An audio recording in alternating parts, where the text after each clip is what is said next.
नमस्कार. जय हरी. रामकृष्ण हरी. आत्ताच काल परवा इंदोरीकर महाराजांच्या मुलीचा साखरपुडा सोहळा पार पडला आणि तो साखरपुडा पार पडल्याच्या नंतर बऱ्याचशा समाज प्रबोधनकारांचे बांडगुळ समाज प्रबोधनकारांचे मला बोलायला लाज वाटते त्यांच्याबद्दल, असं बोलायला नाही पाहिजे, पण काय करणार आहे.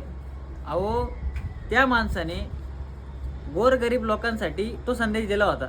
संदेश असा होता की साखरपुडा असो, लग्न असो, कमी पैशात साजरे करा, थोड्या पैशात साजरे करा, जास्त पैशांचं सोंग करू नका.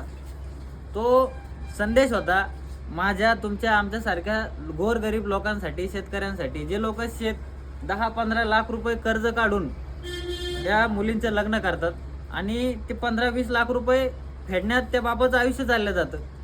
ते आयुष्य जाऊ नये, त्याची जिंदगी खराब होऊ नये म्हणून तो संदेश होता. आणि तो संदेश कालही खरा होता, आजही तितपत खराच आहे. पण तरी तुम्ही आता माणसाचं जर काय बरोबरी करता हो, तुम्ही 50 लाख रुपये दर महिन्याला किंमत हे त्याची कमाई आहे. एका कीर्तनाची किंमत माहिती आहे का तुम्हाला? 1 लाख रुपये घेते महाराज 2 घंट्याची. अरे 1 लाख रुपये कामाला तो यासारख्याला वर्ष जाईल. 10,000 रुपये महिना आहे तुला कंपनीत आणि तुम्ही त्यांना ट्रोल करताय. लाजा वाटले पाहिजे जरा आपल्याला. तो संदेश खरा आहे आणि आजही खराच आहे. तुम्हाला काय वाटतं मला कमेंटमध्ये कळवा. धन्यवाद.